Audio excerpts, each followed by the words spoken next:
Hello friends, welcome back to this YouTube channel. मैं doctor Pankaj Harkut. मैं हूँ interventional cardiologist at Swastham super speciality hospital Nagpur. Heart और heart संबंधी जानकारी के लिए मेरे इस यूट्यूब चैनल को आप सब्सक्राइब कीजिए और नोटिफिकेशन के लिए बेल आइकन पर क्लिक कीजिए।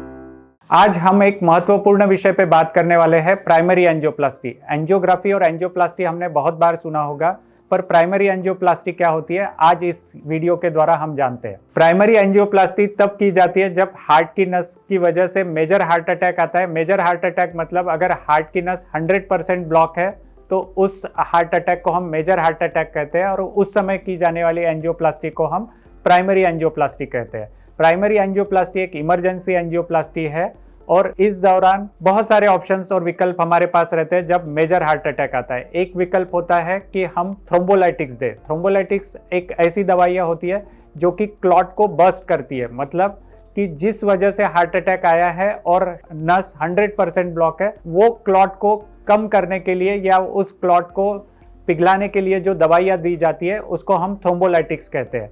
थ्रोम्बोलाइटिक्स का नुकसान ये होता है कि इसमें 60 to 70% इफिकेसी होती है, मतलब कि 100 मरीजों में अगर हम थ्रोम्बोलाइटिक्स देते हैं तो 60 और 70% मरीजों में ही हम लोग हार्ट का रक्त प्रवाह फिर से शुरू कर सकते हैं। बचे हुए 30-40% में हमको इमरजेंसी एंजियोप्लास्टी करना ही पड़ेगा। पर अगर हम प्राइमरी एंजियोप्लास्टी करते हैं तो इसकी इफिकेसी ऑलमोस्ट 90% से ऊपर होती है कि हम जो बंद हुआ हुआ रक्त प्रवाह है उसको हम शुरू कर सके।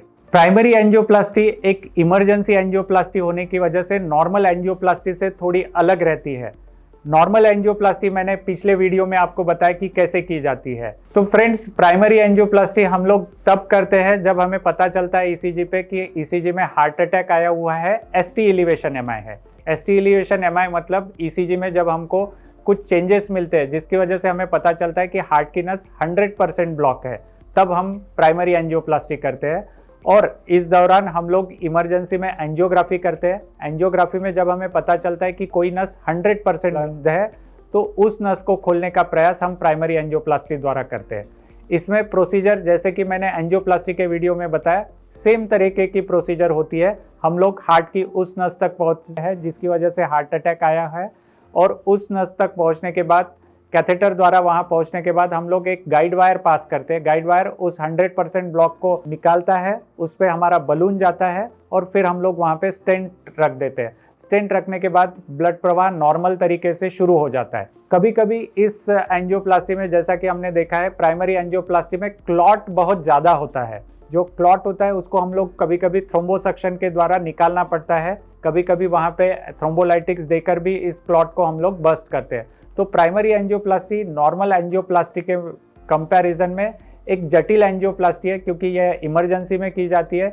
इसमें क्लॉट की मात्रा बहुत ज़्यादा रहती है और इस एंजियोप्लास्टी के दौरान पेशेंट को सीडेट रखना होता है, क्योंकि पेशेंट बहुत ज़्यादा चेस्ट पेन में होता है। ये सब चीज़ें इस एंजियोप्लास्टी को एक टेक्निकली डिफिकल्ट एंजियोप्लास्टी बनाती है। जैसा कि मैंने बताया कि एंजियोप्लास्टी के दौरान कुछ कॉम्प्लिकेशन हो सकते हैं। सेम कॉम्प्लिकेशन प्राइमरी एंजियोप्लास्टी के दौरान भी हो सकते हैं। जहां से हम हार्ट तक पहुंचते हैं, मतलब हाथ की नस या पैर की नस में, वहां ब्लीडिंग हो सकता है, या फिर जिस नस को हम लोग एंजियोप्लास्टी कर रहे हैं उस नस का फटना, इस दौरान डाई की एलर्जी होना, ये सब चीज़ें, पेशेंट का बीपी ऊपर नीचे होना, ये सब चीज़ें इस एंजियोप्लास्टी के दौरान हो सकता है। कभी कभी पूरा फ्लो बंद हो जाना, जिसको हम नो फ्लो फिनोमिना कहते हैं, यह भी प्राइमरी एंजियोप्लास्टी में संभव रहता है। प्राइमरी एंजियोप्लास्टी में एक कंसेप्ट होता है कि गोल्डन आवर। गोल्डन आवर क्या होता है? हार्ट अटैक के बाद में जो पहला घंटा होता है उसको हम गोल्डन आवर कहते हैं। यह घंटा इसलिए ज़रूरी होता है कि इस दौरान दी गई ट्रीटमेंट हमारे हार्ट के मसल को बचाती है। जैसा कि इंग्लिश में एक कहावत है, टाइम इज़ मनी। उसको हम लोग हार्ट अटैक के संदर्भ में ऐसा कहते हैं, टाइम इज़ मसल। मतलब जितना समय, कम समय में आपका इलाज शुरू हो जाएगा, जितने कम समय में आपकी प्राइमरी एंजियोप्लास्टी हो जाएगी, उतना आपके हार्ट के मसल प्रिजर्व रहेंगे और आपका हार्ट का जो पंपिंग है वो इंटैक्ट रहेगा। तो अंततः मैं ये बताना चाहूँगा कि प्राइमरी एंजियोप्लास्टी एक गोल्ड स्टैंडर्ड ट्रीटमेंट है हार्ट अटैक मरीजों के लिए। अगर आप कैसे इसी अस्पताल में पहुंचे जहां पे प्राइमरी एंजियोप्लास्टी या कैथ लैब की सुविधा मौजूद है और आपको प्राइमरी एंजियोप्लास्टी का विकल्प दिया गया है, तो आप इस विकल्प को चुनिए।